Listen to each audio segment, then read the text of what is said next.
Hello friends, my name is Mahipal Singh. I welcome you on Guidely YouTube channel. So आज का जो question है that is related to unit digit. अब आप सोच रहे होंगे यूनिट डिजिट तो सर बैंकिंग में आता नहीं है, एसएससी में आता है।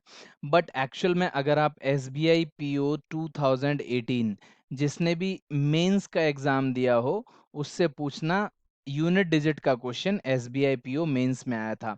इसलिए आप अब ये नहीं कह सकते कि यूनिट डिजिट का जो क्वेश्चन है केवल और केवल एसएससी में या कैट में आता है। अब ये क्वेश्चन आपके एसबीआई पीओ में भी आने लगे हैं, तो आपको ये आने चाहिए।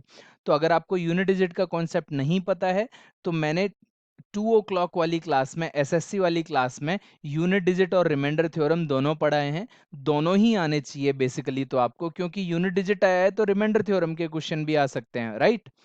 सो आपको प्रिपेयर रहना चाहिए, एक एक घंटे के चैप्टर्स हैं उनको आप देख सकते हैं।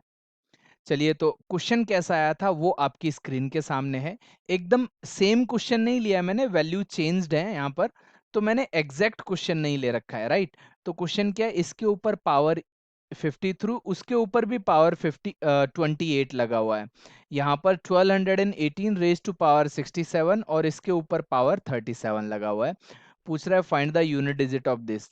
तो इसको क्या माना, क्वांटिटी 1 माना, इसको क्वांटिटी 2 माना। तो इनके यूनिट डिजिट निकालो, उनसे क्वांटिटीज को कंपेयर करो कि कौन सा क्वांटिटी बड़ा है कौन सा क्वांटिटी छोटा है, उसके हिसाब से आपको आंसर देना है। So this was the exact type of question which was asked in SBI PO mains 2018। तो अब आप ये नहीं कह सकते कि ये क्वेश्चन केवल और केवल एसएससी या कैट में आते हैं। अब आपको ये कॉन्सेप्ट यहाँ पर भी पता होने चाहिए। और थोड़ा सा अगर आपको रिमाइंडर थ्योरम पता होगा तभी आप इस टाइप के क्वेश्चन को सॉल्व कर पाएंगे, नहीं तो आपसे ये क्वेश्चन नहीं होगा। समझ में आ रहा है आप लोगों को। इसलिए आपको जो मैंने एसएससी में यूनिट डिजिट और रिमाइंडर थ्योरम के 2 पार्ट पढ़ाए वो डेफिनेटली आपको देखने चाहिए। तो यहाँ पर तो हार्डली ये आपका ना 30 सेकंड का क्वेश्चन है, अगर आपको यूनिट डिजिट और रिमाइंडर थ्योरम का कॉन्सेप्ट पता है तो। नहीं पता है तो आपको पहले वो लेक्चर देखने चाहिए, उसके बाद ही ये वाला पार्ट आपको समझ में आएगा। बट मैं कोशिश करूंगा कि आपको यहाँ से ही समझ में आ जाए।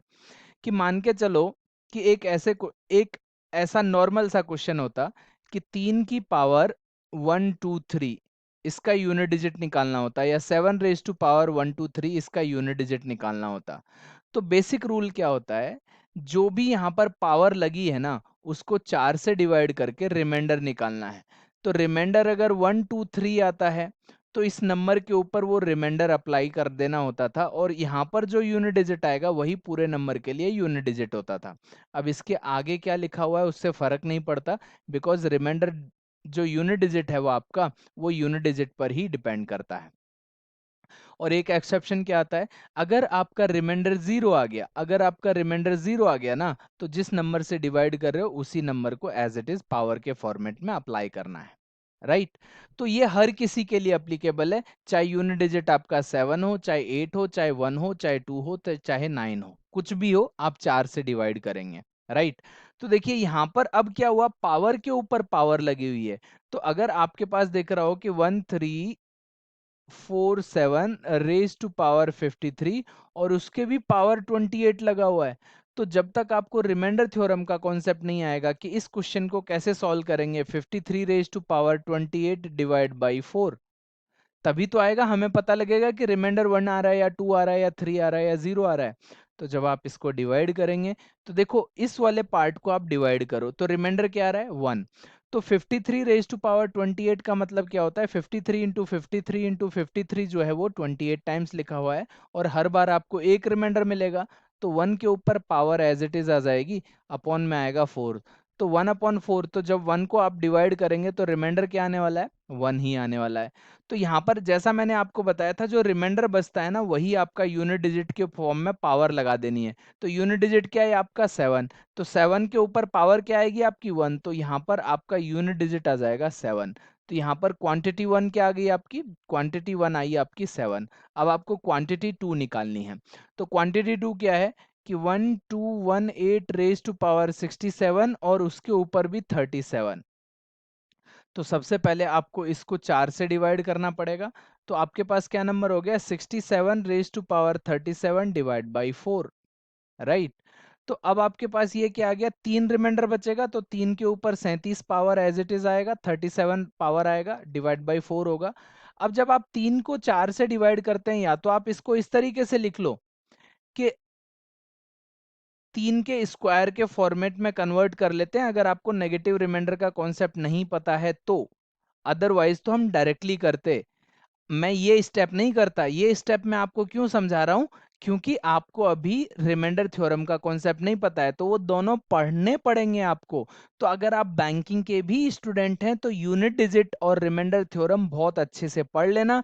नहीं तो इस टाइप का क्वेश्चन अगर आपको मेंस में दिखेगा तो 30 सेकंड के क्वेश्चन में आप गलत करके आ जाएंगे। तो ये 100% श्योरिटी के साथ करने वाले क्वेश्चन होते हैं। तो अब आप देखो, इसको हम किस तरीके से लिख सकते हैं कि 9 की पावर 18 इंटू 3 लिख सकते हैं डिवाइड बाई 4। तो इस वाले पार्ट में हर बार आपको 1 रिमाइंडर मिलेगा, तो यहाँ से तो 1 मिलेगा और यहाँ से 3, तो आंसर क्या आ जाएगा 3। तो रिमाइंडर आ गया 3। अदरवाइज मैं क्या करने वाला था, सीधे यहाँ पर -1 raise to power 37 divide by 4 करने वाला था। अगर आपको ये जो रिमाइंडर थ्योरम का कॉन्सेप्ट है वो अगर पता होता।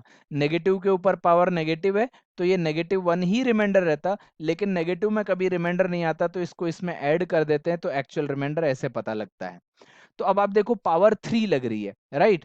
तो पावर यहाँ पर यूनिट डिजिट क्या है आपका 8, तो 8 के ऊपर पावर 3 अप्लाई करोगे तो लास्ट में क्या आता है, इसका क्यूब क्या होता है 512, तो लास्ट में क्या आता है 2। तो क्वांटिटी 2 क्या है यहाँ पर 2। तो आपका क्वांटिटी 1 जो है वो बड़ा है क्वांटिटी 2 से, तो क्वांटिटी 1 इज ग्रेटर। तो आंसर क्या आ जाएगा आपका C, quantity 1 is greater than quantity 2। तो आप ध्यान रहे कि आप ये मत सोचना कि रिमाइंडर थ्योरम का क्वेश्चन और यूनिट डिजिट का क्वेश्चन केवल एसएससी में ही आता है। आपके बैंकिंग में 2018 मेंस के पेपर में आ चुका है और हर पार्ट में आप देख पाओगे। आप किसी भी टेस्ट सीरीज को उठा के देख लो, आईबीपीएस पीओ मेंस या एसबीआई पीओ मेंस, चाहे वो कोई भी कंपनी हो, इस टाइप का मॉक टेस्ट में आपको क्वेश्चन भी मिलेगा। क्यों मिलेगा, आज 2017 तक कभी ऐसा कोई क्वेश्चन नहीं आया था, मॉक टेस्ट में भी नहीं आया था, लेकिन 2018 में मेंस में आते ही ये क्वेश्चन मॉक्स में भी आपको ये क्वेश्चन देखने को मिल रहा होगा। ये बहुत ही आसान कॉन्सेप्ट है, डिफिकल्ट नहीं है। इसलिए आप, मैंने 2 बजे एसएससी की क्लासेस में अभी रिसेंटली यूनिट डिजिट और रिमाइंडर थ्योरम पढ़ाए हैं। 3 क्लासेस ली हैं 40-45 मिनट की, वहां से आप देख लेना, आपके कॉन्सेप्ट क्लियर हो जाएंगे और 1 या 2 नंबर आपका 100% पक्का हो जाएगा। हेलो दोस्तों, मेरा नाम पुलकित है। मैंने 2019 में आरआरबी एएलपी का एग्ज़ाम क्लियर किया था, जिसमें मैंने क्वांटिटिव एप्टीट्यूड के लिए महिपाल सर के कोर्सेज को फॉलो किया था। सर के कोर्सेज जो होते हैं वो बहुत ही एग्ज़ाम ओरिएंटेड होते हैं, जिससे मेरा एग्ज़ाम इजीली क्लियर हो गया था। इससे पहले मैंने और भी ऑनलाइन प्लेटफॉर्म से प्रिपरेशन की थी, जैसे वाईफाई स्टडी और महिंद्रा गुरु और अड्डा 247। इनसे इतना अच्छा समझ में नहीं आता था, पर सर के जो कोर्सेज थे वो बहुत ही बढ़िया थे, इजीली समझ में आ जाता था और जो क्वेश्चन थे हमें वही एग्जाम पैटर्न में देखने को भी मिलते थे। आप भी महिपाल सर को उनके गाइडली यूट्यूब चैनल पे फॉलो कर सकते हैं। उनकी एक बहुत ही बढ़िया टीम है जो बहुत ही अच्छा काम कर रही है और उनके ऑनलाइन कोर्सेज जो हैं वो बहुत ही इफेक्टिव हैं। मतलब वही क्वेश्चन आपको ज़्यादातर एग्जाम में देखने को मिल जाते हैं। Thank you. हेलो स्टूडेंट्स, मेरा नाम आकाश शर्मा है और मैं जयपुर का रहने वाला हूँ। हाल ही में मैंने गाइडली का एक्सपीरियंस वीडियो कोर्स परचेज़ किया है और इस कोर्स को परचेज़ करने के बाद मैं अपने अंदर एक अलग ही कॉन्फिडेंस फील कर रहा हूँ और इसका जो क्वेश्चंस का लेवल है वो भी बहुत अच्छा है और वो भी बहुत अलग लगा मुझे और इसका कंटेंट है वो भी बहुत अच्छा है। साथ ही साथ मैं थैंक यू कहना चाहूँगा गाइडली को, जो मुझे इकोनॉमी कोर्स के अंदर ये कोर्स प्रोवाइड करवा दिया। Thank you so much. Hi guys, I am Janjal Sokia. I am belong to UP. Basically गाइडली express course purchase करने से पहले मेरे माइंड में एक डाउट था कि कोर्स कैसा होगा। मैं सचिन सर और अभिजीत सर को पहले से फॉलो करती थी, तो उनके बेसिस पे मैंने ये कोर्स परचेज किया। Thanks to Guidely team to give the content in one place and मुझे लगता है इस कोर्स के थ्रू मैं इजीली बैंक की जॉब ले लूँ।